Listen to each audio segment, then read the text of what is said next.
வணக்கம் மக்களே, நீங்கள் பார்த்து கேட்குறது மொக்க கம்பெனி. நாங்கள் ஹோஸ் இந்த வாரத்துக்கு இன்ட்ரெஸ்டிங்கான சூப்பர் ஹீரோஸ் வந்து பார்க்க போகிறோம். நிறைய இன்ட்ரெஸ்டிங்கான அப்டேட்ஸ் இருக்கு. ஸோ அந்த வேலை ஃபஸ்ட்டு நம்ம டிசி கிட்ட வந்து போயிடலாமா? Super girl woman of tomorrow படத்துக்கான ஷூட்டிங் ஆரம்பிச்சிட்டாங்க. ஸோ அதனால ஏகப்பட்ட லீக்ஸ் இப்போதைக்கு கிடைச்சிட்டு இருக்கேன்.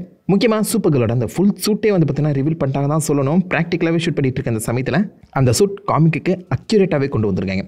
காமிக்கில் நீங்கள் எப்படி அந்த சூட்டை பார்த்துருப்பீங்களோ அதை எக்ஸாக்ட்லி 1-to-1 ரீக்ரியேட் பண்ணியிருக்காங்க தான் சொல்லணும். தரமாக பண்ணியிருக்காங்க. படத்தோட கதையும் காமிக் அக்யூரேட்டாக இருந்தால் இன்னும் வேறு லெவலில் போகும் நம்புறேன். ஏன்னா one of the best written comic super கேர்ளுக்கு. ஸோ அந்த அப்படியே எடுக்கிறாங்களா இல்லையான்னு பொறுத்தது பார்ப்போம்.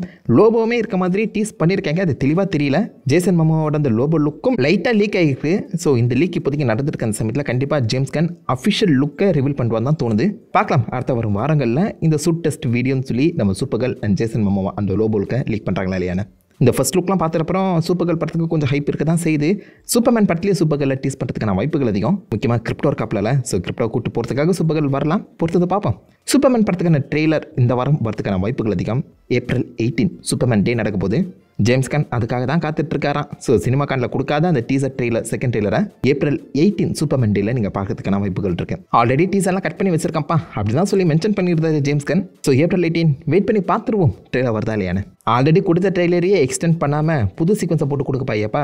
சூப்பர்மேன் சூப்பர் கேர்ள் எல்லாமே நல்லபடியாக போயிட்டு இருக்கு அந்த சமயத்தில். பேட்மேன் நடக்குமாங்கிறது ஒரு கேள்விக்குறியாக மாறி இருக்குங்க. மேட்டிஸோட பேட்மேன் படத்தோட ஷூட்டிங் வந்து பார்த்தீங்கன்னா வர சம்மர் ஆரம்பிக்கிறதா சொல்லிட்டு இருந்தாங்க. படம் டிலே ஆயிடுச்சு. ஸோ அதனால் பாசிபிளி இந்த வருஷத்தோட டிசம்பர் ஸ்டார்ட் பண்ணும் அப்படின்னு சொல்லி நம்ம எதிர்பார்த்துட்டு இருக்க அந்த சமயத்தில் தலைமையில் ஒரு பெரிய குண்டா போட்டிருக்காங்க. ராபர்ட் பேட்டின்சனை டியூன் 3 மெசையா படத்துக்கு கேஸ்ட் பண்ணியிருக்காங்க. அந்த படத்துக்கான ஷூட்டிங் வந்து பார்த்தீங்கன்னா சம்மர் முடிஞ்ச ஆரம்பிக்குமா. ஸோ கண்டிப்பாக ஒரு 5 months கிட்ட போகும். ஸோ விச் மீன்ஸ் இந்த வருஷம் முழுக்கவே ராபர்ட் பேட்டின்சன் டியூன் படத்தில் தான் ஒர்க் பண்ண போகிறாரு, பேட்மேனில் கிடையாது. அப்போ என்ன பேட்மேனை மூடிட்டாங்களா அப்படிங்கிற டவுட் வருதுல. எனக்கு அந்த சந்தேகம் இருக்க தாங்க செய்யுது. இந்த வருஷத்தோட கடைசியில் ஷூட்டிங் ஆரம்பிச்சு அடுத்த வருஷம் ஷூட்டிங் போய் 2027 படம் ரிலீஸ் ஆயிடுன்னு சொல்லி காத்துட்டு இருந்தா இவனுக்கு இந்த வருஷம் ஷூட்டிங்கே போக மாட்டாங்க போலயே. ராபர்ட் பேட்டின்சன் வேற பிஸியாக இருக்க அந்த சமயத்தில் இப்போ கிட்டத்தட்ட ப்ரொடக்ஷனே டிலே ஆகிடுச்சுன்னு தான் சொல்லணும். அது 10வது குறைக்கி மேட்ரிக்ஸ் கிட்ட கேட்கும்போது இந்த படத்தோட ரைட்டிங்கே முடியலையாங்க. ஐ மீன் பேட்மேன் 1 ரிலீஸ் ஆகி கிட்டத்தட்ட 5 வருஷம் ஆக போகுது. இனிமாடா பேட்மேன் 2க்கு ரைட்டிங் பண்ணிட்டு இருக்கீங்க கொய்யால. பட் மேட்ரிக்ஸ் வந்து பார்த்தீங்கன்னா ஒரு பர்சனல் பிரச்சனைலாம் மாட்டியிருக்காங்க. ஸோ ஜாக் ஸ்னைடர் மாதிரி ஒரு பர்சனல் பிரச்சனை மாட்டியிருக்க அந்த சமயத்தில் அவரால் ரைட்டிங்கில் கான்சன்ட்ரேட் பண்ண முடியும். அதனால் பேட்மேன் 2 இந்த ரைட்டிங் டிலே ஆகிக்கிட்டே போகுது. ரைட்டிங்கே முடியல. ப்ரொடக்ஷன் இந்த வருஷம் ஆரம்பிக்க போகிறதுல எனக்கு என்னமோ 2028 தாங்க. 2 வருஷம் கிட்ட டிலே ஆக போகுது. பேட்மேன் எழுதி வச்சுக்கோங்க. பென்குயின் சீரிஸை பார்த்துட்டு வெறி கொண்டு வெயிட் பண்ணிட்டு இருக்க ஃபேன்ஸ் எல்லாருமே சொங்கிடுவாங்க போலயே. கொஞ்சம் பார்த்து பண்ணுங்கப்பா. பேட்மேன் 2 ரிலீஸ் பண்ணுங்க. கேன்சல் பண்ணி விட்டுறாதீங்க. மன உளைச்சல் ஆகிடுவேன் பார்த்துக்கங்க. அவ்வளோதான். இதோட டிசி அப்டேட்ஸ் முடியுது. மார்வல் சைடில் போகும்போது ஃபென்டாஸ்டிக் ஃபோர்க்கான செகண்ட் ட்ரெய்லரை தண்டர்போல்ட்ஸ் படத்தோட சேர்த்து ரிலீஸ் பண்ணுற ஐடியா இப்போதைக்கு மார்வலுக்கு இருக்கான். இப்படி இதுக்கு முன்னாடி எங்கேயுமே பண்ணது கிடையாது. ஸோ அந்த ஐடியாவை இப்போதைக்கு ஃபாலோ பண்ணுற மாதிரி சொல்கிறாங்க. தண்டர்போல்ட்ஸோட சேர்த்து நீங்கள் ஃபென்டாஸ்டிக் ஃபோர்க்கான செகண்ட் ட்ரெய்லரை பார்க்கலாம். இப்போதைக்கு குட்டியாக ஒரு டீசரும் என்டர்டைன்மெண்ட் வீக்லியில் கேஸ்ட் இன்டர்வியூ நடந்திருக்கு. ஏகப்பட்ட அப்டேட்ஸ் அண்ட் இன்ஃபர்மேஷன்ஸ் கொடுத்துருக்காங்க. மிக முக்கியமான டேரக்டர் கேட்டதுக்கு இந்த படத்தில் டாக்டர் டூம் வரமாட்டாருன்னு சொல்லி மென்ஷன் பண்ணியிருக்காரு. டாக்டர் டூமே வரமாட்டாமல் ஒரு ஃபென்டாஸ்டிக் ஃபோரா என்னையா சொல்கிறீங்க? இந்த படம் தான் டேரக்டாக சீக்ரெட் வார்ஸ் அண்ட் டூம்ஸ்டே கூட கனெக்ட் ஆகும்னு எதிர்பார்த்தா டூமே வரமாட்டாருன்னு சொல்கிறாங்க. என்ன நடக்க போகுதுன்னு புரியலையே. எல்லாருக்குமே தெரிஞ்சிருக்கும் டூம்ஸ்டேக்கான அந்த ப்ரொடக்ஷன் ஆரம்பிச்சிருச்சு. ஆன்லைனில் ஏகப்பட்ட பிக்சர்ஸ் லீக் ஆகிட்டு இருக்கு. முக்கியமாக எக்ஸ்பேன்ஷனை டீஸ் பண்ணியிருக்காங்க. அது மட்டும் இல்லாமல் சைக்ளாப்ஸ் வாங்க எல்லாருமே ஒன்றா பேசிகிட்டு இருக்கும் போதெல்லாம் ஃபோட்டோஸ் நீங்கள் பார்த்துருப்பீங்க. சில இடங்களில் உண்மைன்னு சொல்கிறாங்க, சில இடங்களில் கம்ப்ளீட் ஏஐன்னு சொல்கிறாங்க. இது உண்மையாக ஏஐன்னு சொல்லி இது வரைக்கும் நிறைய ரிப்போர்ட்ஸ் கன்ஃபார்ம் பண்ணாத சமயத்தில் அதை நான் கவர் பண்ணாமல் வச்சிருக்கேன். நான் கூடிய அதை பற்றி பேசுகிறேன். டூம்ஸ்டே ப்ரொடக்ஷன் ஆரம்பிக்கிற அதே சமயத்தில் தான் ஃபென்டாஸ்டிக் ஃபோர்க்கான இந்த ரீஷூட்டும் நடக்குது. இப்போ ஃபென்டாஸ்டிக் ஃபோர்க்கான இந்த ரீஷூட் போயிட்டு இருக்கு. டூமை இன்ட்ரடியூஸ் பண்ணுறதுக்காக தான் இந்த ரீஷூட் போயிட்டு இருக்குன்னு நினச்சா இந்த படத்தில் டூமே வரமாட்டாருன்னு சொல்லி ஒரு உருட்டு இருக்காங்க. செக்கலாட்டன் சுத்தமான உருட்டு போல தான் எனக்கு தோணுது. No worries. என்ன கேட்டிங்கன்னா அட்லீஸ்ட் டாக்டர் டூம் இல்லைனா அவருடைய பேரையாச்சும் டீஸ் பண்ணணும். டீஸ் பண்ணாமல் டூம்ஸ்டேக்கு போயிட்டு வாங்கிக்கலாம். அவங்க பார்த்துடலாம். செகண்ட் ட்ரெய்லர் வந்தால் கொஞ்சம் ஹிண்ட் கிடைக்கும் நினைக்கிறேன். வெயிட் பண்ணி பார்ப்போம். டூம்ஸ்டே சம்மந்தப்பட்ட நிறைய செட்பிக்ஸ் ஆன்லைனில் சுற்றிட்டு இருக்கு. சப்ஸ்கிரைப் பண்ணிக்கோங்கப்பா பிரேக் டவுன் பண்ணுறதுக்கு. எதுக்கு நடுவில் இன்னொன்று குழப்பம் படுறா அப்படின்னு சொல்லி 8 மணி நேரம் ஃபுல்வரின் ஃபுட்டேஜை மார்வல் என்டர்டைன்மெண்ட் அவங்க யூடியூப் சேனல் அப்லோட் பண்ணியிருக்காங்க. 8 மணி நேரம் ஃபுட்டேஜ் என்னத்துக்கு பண்ணாங்க, எதுக்கு பண்ணாங்க சுத்தமாக தெரியல. பட் அந்த ஃபுட்டேஜ் நம்ம சும்மா விடுவோம் நினைக்கிறீங்களா? பிரேக் டவுன் பண்ணி சேனலே போட்டிருக்கேன். எனக்கு என்னமோ லைட்டாக உல்வரின் இந்த பக்கம் டூம்ஸில் வரப்போறாருங்கிற டீஸ் பண்ணுற மாதிரி தான் கொடுத்துருக்காங்கன்னு தோணுது.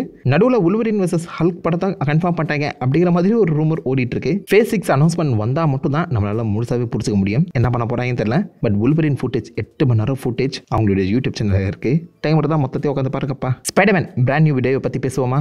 இப்போதைக்கு அந்த படத்துக்கான கேஸ்டிங் ஒர்க்கும் அதே மாதிரி ப்ரீ ப்ரொடக்ஷன் ஒர்க்கும் சைட் பை சைடு நடந்துட்டு இருக்கு. கேஸ்டிங்கில் 30 to 50 வயசு ஒரு லேடி கேரக்டர் இப்போதைக்கு மார்வல் தேடிட்டு இருக்காங்க அப்படி ஒரு ரூமர் கிளம்பிச்சுல. அதை தொடர்ந்து இப்போதைக்கு அவங்க பாசிபிளி ஏஷியனாக இருந்தால் நல்லாயிருக்கும் அப்படிங்கிற மாதிரி ஒரு அப்டேட் கிடச்சிருக்கான். ஸோ விச் மீன்ஸ் 30 to 50 வயசுக்குள்ளே இருக்கக்கூடிய ஒரு லேடி ஏஷியன் கேரக்டர் தேடிட்டு இருக்க மாதிரி ரூமர் கிளம்பியிருக்கு. அப்போ நம்ம கெஸ் பண்ணது உண்மையாக தான் இருக்கும் போல. மிஸ்டர் நெகட்டிவ் அந்த கேரக்டர் மிஸ்ஸஸ் நெகட்டிவாக மாற்ற ட்ரை பண்ணுறாங்கன்னு நினைக்கிறேன். பாசிபிள் ஜெண்டர் ஸ்வாப்புங்கிறது இந்த படத்தில் நடக்கலாம். ஒரு ஃபீமேல் வில்லனை இருக்க பிளான் பண்ணிட்டு இருக்காங்க போல. ஃபீஸ்டோட ஹெட்டா மிஸ்டர் நெகட்டிவ் தான் ஆல்மோஸ்ட் லைக் எல்லா ஃப்ரான்ச்சைஸ்லுமே இருக்காரு. பட் மார்வல் டிஸ்னி இந்த மாதிரி ஜெண்டர் ஸ்வாப் பண்ணுறது ஒரு சாதாரண விஷயமா பண்ணிட்டு இருக்க இந்த சமயத்தில் மிஸ்டர் நெகட்டிவ் மிஸ்ஸஸ் நெகட்டிவாக மாற்றப்படலாம். நல்ல ஒரு இன்ட்ரெஸ்டிங்கான கேரக்டர் நீங்கள் ஸ்பைடர்மேன் கேம்ஸில் கூட பார்த்துருக்கலாம். ஆனால் இந்த கேரக்டருக்கு ஜெண்டர் ஸ்வாப் தேவையா நான் யோசிக்கிறேன். ஏன்னா நல்லா எழுதப்பட்ட ஒரு கேரக்டர்.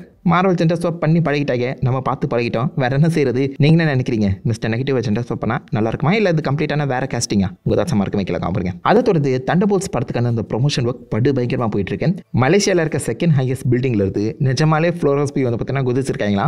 அதுக்கான அந்த ஸ்டண்ட் வீடியோ பிடிஎஸ் வந்து பார்த்தீங்கன்னா ரிலீஸ் பண்ணியிருக்காங்க. என்னப்பா நம்ம டாம் க்ரூஸ்க்கே டஃப் கொடுக்குற மாதிரி தெரியுது. நல்லா இருக்குங்க. நிறைய விஷயங்கள் ப்ராக்டிக்கலாக பண்ணியிருக்காங்க. டெஸ்ட் ஸ்க்ரீனிங் சூப்பர் பாசிட்டிவாக வந்திருக்கான். ட்ரெய்லர்ஸ் அவங்க ப்ரொமோட் பண்ணுற எல்லா விதமும் கொஞ்சம் யூனிக்காக தாங்க எனக்கு ஃபீல் ஆகுது. படத்தோட ரைட்டிங்கும் நல்லா இருக்குன்னு தான் நிறைய இடத்துல கேள்விப்பட்டேன். ஸோ பார்க்கலாம் இந்த சொதப்பாமல் நல்லபடியாக போதா இல்லையான்னு. பட் இவ்வளோ ஸ்டன்ஸ் பற்றி என்னடா ப்ரோஜனம், ஆஸ்காரை கொடுக்க போகிறாங்க அப்படின்னு நீங்கள் யோசிச்சிங்கன்னா, ஃபைனலி இப்போதைக்கு ஆஸ்கார்ஸில் ஸ்டன்ட் ரெக்கக்னிஷன் கிடைக்க போகுதுங்க. பெஸ்ட் ஸ்டன்ட் பர்ஃபார்மன்ஸ்க்கு வந்து பார்த்தீங்கன்னா ஆஸ்கார் கொடுக்க போகிறாங்களாம். இந்த வருஷம் கிடையாது, அடுத்த வருஷம் 2027. ஏன்டா Jackie Chan out of form, இந்த பக்கம் மிஷன் இம்பாசிபிளும் முடியுது. இதுக்கப்புறம் நீங்கள் ஸ்டண்ட்டுக்கு ஆஸ்கார் கொடுத்தா என்ன, கொடுக்கலடாடா. டாம் க்ரூஸ் ஜாக்கி சான்லாம் ஸ்டண்ட் பெர்ஃபார்ம் பண்ணும்போது உங்கள் கண்ணுக்கு அந்த ஆஸ்கார் கொடுக்கணும்னு தோணலையாடா? மூளை கெட்டவங்க. 10-15 வருஷமாக ஃபேன்ஸ் கேட்டுட்டு இருக்கீங்க. இப்போ எல்லா ஃப்ரான்ச்சைஸும் மூட்டை கட்டி வச்சிட்ட அப்புறம் தான் கொண்டு வந்து நிற்பாங்க ஸ்டன்ட்ஸ் கொடுக்க போகிறான்னு. இவங்களெல்லாம் என்னங்க செய்கிறது? பட் கடைசியில் இந்த புத்தி வந்துச்சே, அதுவே போதும். ஸோ நீங்கள் என்ன நினைக்கிறீங்க? ஃபைனலி ஸ்டன்ட்ஸ் ரெக்கக்னிஷன் கிடைக்கிறத பற்றி உங்கள் தாட்சி கீழே காமெண்ட் பண்ணுங்க. இதோட மார்வல் அப்டேட்ஸ் முடியுது. அப்படி நம்ம ஹாலிவுட் சைடில் போகும்போது லாஸ்ட் ஆஃப் சீசன் 2 ரிலீஸ் ஆயிடுச்சு. இந்த வீடியோ நீங்கள் பார்த்துட்டு இருக்க அந்த சமயத்தில் எபிசோட் 1 வந்திருக்கும். கண்டிப்பாக தரமாக தான் இருக்கும்னு நினைக்கிறேன். பார்த்தவங்க என்ன மாதிரி அந்த ஃபீல் பண்ணுறீங்க? டெய்லி மண்டே ரிலீஸ் பண்ணுவாங்கன்னு நினைக்கிறேங்க. சீசன் 2 அப்டேட்ஸ்லாம் தொடர்ந்து பிரேக் டவுன் வந்துட்டே இருக்கும். சப்ஸ்கிரைப் பண்ணிக்கோங்க. அதை தொடர்ந்து இந்த ஒரு ரிலீஸான ட்ரெய்லர்ஸ் படி பார்க்கும்போது ரொம்ப நாளாக எதிர்பார்த்துட்டு இருந்த ஒரு பயங்கரமான trailer, the predator killers of killer anthology animated series. அதுவும் ரத்தம் தெரிக்க R-rated ப்ரெசென்ட் பண்ணியிருக்காங்க. பிரெடேட்டர் ஃபேன்ஸுக்கு அள்ளி கொடுத்துருக்காங்க. 3 முக்கியமான பிரெடேட்டரை 3 வித்தியாசமான டைம் லைனில் ஃபாலோ பண்ணுற மாதிரி ஒரு கதை.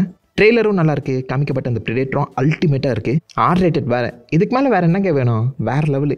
Japan, Viking, World War II சொல்லி 3 வித்தியாசமான செட்டிங், 3 வித்தியாசமான பிரெடேட்டர், 3 வித்தியாசமான கதை. சாப்பிடுங்கடா, சந்தோஷமாக சாப்பிடுங்க, விருது பரமாறி இருக்காங்க. 10வது வரைக்கும் பிரெடேட்டர் பேட்லேண்ட்ஸ் வரப்போகுது. Live action movie theatre release. சம்பவம் போகடா. ட்ரெய்லர் பிரேக்டவுன் சேனலில் இருக்குது, செக் பண்ணிக்கோங்க. அதே மாதிரி இன்னொரு அனிமேட்டட் சீரிஸ்க்கான ட்ரெய்லர் ரிலீஸ் பண்ணியிருக்காங்க. எத்தனை பேர் கேள்விப்பட்டிருக்கீங்கன்னு தெரியல. Love, death and robots. இதுவும் ஒரு ஆந்தாலஜி ஸ்டோரி தான். அனிமேஷன் பீக்கில் இருக்குங்க. வேறு லெவல் சம்பவமாக இருக்கும். இப்போ லேட்டஸ்ட்டாக இதில் ஒர்க் பண்ணவங்க தான் இந்த சீக்ரெட் லெவல்னு சொல்லி கேம்ஸை பேஸ் பண்ண ஒரு ஆந்தாலஜி சீரிஸை கொடுத்துருந்தாங்க. ஷார்ட் ஸ்டோரிஸ், ஆனால் அல்டிமேட்டாக பண்ணியிருப்பாங்க அனிமேஷன். ஸோ அவங்க இப்போதைக்கு லவ், டெத் அண்ட் ரோபோட்ஸோட அடுத்த சீசனை கொண்டு வந்திருக்காங்க. சூப்பராக இருக்குது. டெய்லருமே அல்டிமேட்டாக இருக்குது. அனிமேஷன் ஸ்டைலுமே நிறைய இடங்களில் வேறுபட்டு இருக்குது. ஷார்ட் ஸ்டோரிஸ் தான். இதை ஒரு லாங் ஸ்டோரியாக நீங்கள் கன்சிடர் பண்ண முடியாது. மோர் லைக் அனிமேஷன் ஷோ கேஸாக தான் இருக்கும். ஆனால் தாறுமாறாக இருக்கும். டைம் கிடச்சா மறக்காம இந்த லவ், டெத் அண்ட் ரோபோட்ஸ் பழைய சீசனை செக் பண்ணி பாருங்கள், உங்களுக்கு பிடிக்கும் நம்புறேன். ஃபைனலி மர்டர்பாட். இது ஒரு வித்தியாசமான நாவலை அடாப்ட் பண்ண ஒரு கதை. இந்த புக்குக்கு நிறைய ஃபேன்ஸ் இருக்காங்க, மர்டர்பாட்னு சொல்லி. ஸோ கதை என்னன்னு கேட்டிங்கன்னா, புதுசாக ஒரு ரோபோட்டை உருவாக்கியிருக்காங்க. அதோடைய அடுத்த வெர்ஷன் வரும்போது பழைய ரோபோட்டை கழிச்சு விட்டாங்க. அந்த பழைய ரோபோட் கில்லர் மிஷனாக மாறுற மாதிரி ஒரு கதை. ட்ரெய்லர் பார்க்கும்போது செம்ம ஃபன்னாக இருக்குது. பட் நிஜமாலே அது கில்லர் மிஷனாக இருக்குமான்னு தெரியல. ஏன்னா கொஞ்சம் ஒரு காமிக்கலாக தான் கொண்டு போக ட்ரை பண்ணியிருக்காங்க. ஆனால் நல்லா இருக்குது. ட்ரெய்லர் சூப்பராக இருக்குது. அலெக்ஸ் காஸ்கார்ட் நடிச்சிருக்காரு. R-ratedல மோட்லைக்கு ஒரு கில்லர் ரோபோட்டோட இன்னசென்ஸை காமிக்கிற மாதிரி கதையாக இருக்கணும்னு நம்புகிறேன். எனக்கு ட்ரெய்லர் ரொம்ப பிடிச்சிருக்கு. கொஞ்சம் வித்தியாசமாகவும் இருக்குது. யாராவது மர்டர்பாட் அந்த ஸ்டோரி புக்கை படிச்சிருந்தீங்கன்னா உங்களுக்கு இந்த கதை பிடிக்கிறதுக்கான வாய்ப்புகள் அதிகம். நிறைய பாசிட்டிவ் ரிவ்யூஸ் தாங்க வந்துட்டுருக்கு. புக்கை படித்தவங்களை வச்சே சொல்கிறேன். ஸோ அதை வச்சு பார்க்கும்போது படமும் நல்லாயிருக்கும்னு தோணுது. டைம் இருக்கவங்க மறக்காம இந்த ட்ரெய்லர் செக் பண்ணி பாருங்கள். அண்ட் இதோட அந்த வழக்கு நல்ல சூப்பர் நியூஸும் முடியுது. ஆல்மோஸ்ட் எல்லாத்தையுமே கவர் பண்ணிட்டேன்னு நினைக்கிறேன்.